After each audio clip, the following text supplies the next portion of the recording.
हरिओम. लाओत्सेचा ताओबोध. योगदास श्री जयगणेश जोशी यांचे प्रवचन.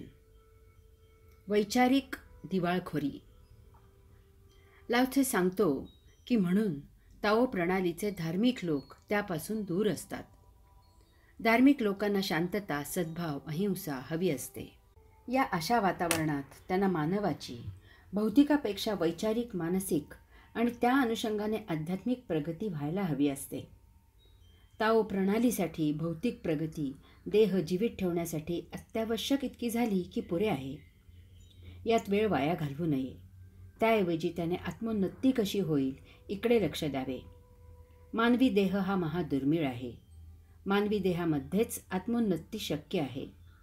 यास्तव प्रत्येकाने प्रत्येक क्षण आपल्या आत्मोन्नतीसाठी कसा वापरता येईल इकडे लक्ष द्यावे. युद्धामुळे एक महाविलक्षण गोष्ट घडत असते. ज्या राष्ट्रांमध्ये युद्ध होते ती दोन्हीही बाजूकडील सर्व राष्ट्रे भिके कंगाल होतात. राष्ट्रीय संपत्तीचे दिवाळे निघते. अशा राष्ट्रांमधून युद्धाचे दाहक परिणाम भोगल्यामुळे युद्ध नको अशी मानसिकता होते. यामधून शांतीदूत निर्माण होतात, अहिंसावादी निर्माण होतात. लक्षात घ्यावे की अशा राष्ट्रांमधून ही शांतता आणि अहिंसा ज्ञानाने समजून किंवा साक्षात्कार होऊन निर्माण झालेली नसते. ती एक अपरिहार्यता असते. यामुळे ही शांतता आणि अहिंसा टिकत नाही. लवकरच याची हेटाळणी करणे सुरू होते. अशा प्रकारे शांतता आणि अहिंसा अंगीकारलेली राष्ट्रे युद्धाबद्दल आणि युद्धसिद्धतेबद्दल गाफील राहतात. ती शक्तीने आणि विचारानेही दुबळी होतात.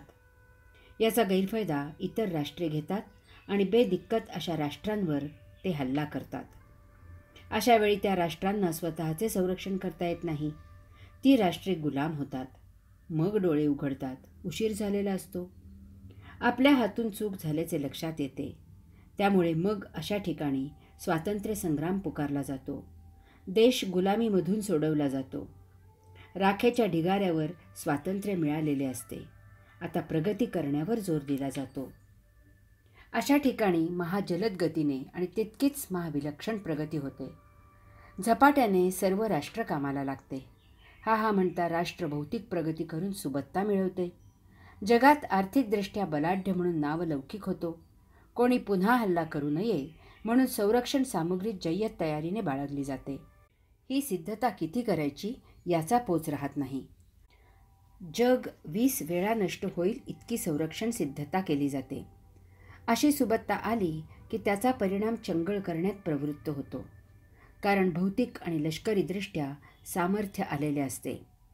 वैभवामुळे संपूर्ण राष्ट्रातच एक प्रकारचा निराळाच राष्ट्रीय अहंकार निर्माण झालेला असतो. यात झपाट्यात अध्यात्माचा विसर होतो. धार्मिकता, नैतिकता, शांतता, सद्भाव इत्यादी लयाला जाते. कसलाच विधिनिषेध राहत नाही. फक्त मग्रुरी तेवढी जोमात असते. ही वैचारिक दिवाळखोरी असते. यास्तव ताओ प्रणाली यापासून दूर राहते. जनतेची मानसिकता. लाओत्से सांगतो की सज्जन लोक नागरी जीवनात डाव्या विचारसरणीचे असतात, परंतु सैनिकी कारवाईची वेळ आल्यास ते उजव्या विचारसरणीचे असतात. एकूणच युद्धाबद्दल सर्वसामान्य जनतेची मानसिकता लाओत्सेने येथे फार मार्मिकपणे सांगितली आहे. युद्धाबद्दलचे अनुभव जनतेला आलेले असतात. तसेच इतर राष्ट्रातील युद्धाचे परिणामही जनतेने अभ्यासलेले असतात. युद्धात होत असलेली आर्थिक पिछेहाट आणि जागतिक मंदी त्यांनी भोगलेली असते. क्षणाक्षणाला मृत्यूच्या छायेत एक एक क्षण धावपळ करत त्यांनी जगलेला असतो. युद्धात सैनिकी अत्याचार त्यांनी सहन केलेले असतात आणि युद्धात सैनिकी पराक्रमही त्यांनी पाहिलेला असतो. त्यामुळे युद्धाबद्दल जनतेची एक निराळीच वैचारिक बैठक तयार झालेली असते. त्या बैठकीच्या भक्कम पायावर त्यांची वैयक्तिक मते तयार होतात आणि त्या मानसिकतेतून जनता वागत असते.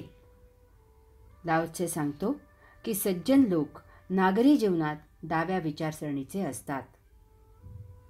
जेव्हा युद्धजन्य परिस्थिती नसते तेव्हा सज्जन लोक, जनता जनार्दन युद्धाला दूषणे देत असतात. त्यांचा युद्ध हा नावडता विषय असतो. डाव्या बाजूचा महत्त्व नसलेला विषय असतो किंवा युद्धस्य कथा रम्या इतपतच ते युद्धाला महत्त्व देतात. ते युद्धाचा द्वेष करतात. सैनिकांबद्दल त्यांना आपुलकी नसते. रेल्वेच्या डब्यात सैनिकांना आतही कोणी येऊ देत नाही. सैनिक समोरून आला तरी त्याकडे कोणी ढुंकूनही पाहत नाही. कारण शांततामय काळात सैनिकांचे युद्धाच्या तयारीचे महत्त्व समजत नाही आणि काही जणांना समजले तरी त्याकडे दुर्लक्षच केले जाते. परंतु सैनिकी कारवाईची वेळ आल्यास ते उजव्या विचारसरणीचे असतात. त्यांना लष्कर आवडू लागते. राष्ट्रावर परकीय शक्तीने हल्ला केल्यास, परदेशाने स्वारी केल्यास जनता राष्ट्राभिमानाने पेटून उठते. त्यांचा युद्ध आणि त्याच्या सर्वात ताज्या बातम्या मिळवणे हा प्राधान्य देण्याचा विषय होतो. ते राष्ट्रासाठी कसलीही मदत द्यायला तयार होतात. प्रत्येक नागरिकाच्या अंगी आपोआप वीरश्री संचारते. राष्ट्रप्रेम जागृत होते. एरवी कितीही आमिषे दाखवली तरी रक्तदान न करणाराही रक्तदान करणाऱ्यांच्या रांगेत आपला आपण उभा राहतो. चैनीचे पैसे जमवून युद्धनिधीसाठी मदत केली जाते. कपडे, अन्न, औषधे दिली जातात. रात्री स्वखुशीने गस्त घातली जाते. रेल्वेत सैनिक आला तर त्याला आपणहून दार उघडले जाते. त्याला बसायला जागा दिली जाते. सैनिकांच्या शौर्याच्या कथा रंगवून सांगितल्या जातात. प्रवासात सैनिकांना खाणेपिणे दिले जाते. आपण तेथे आहात म्हणून आम्ही येथे जिवंत आहोत. आज आपल्यामुळे राष्ट्र सुरक्षित आहे असे सैनिकांना गौरवाने सांगितले जाते. त्यांचा सत्कार केला जातो. सणवार पाहून वीरश्रीची गाणी लावली जातात. जनजागृतीसाठी देशप्रेमावरील नाटके, सिनेमे दाखवले जातात. हरि ओम.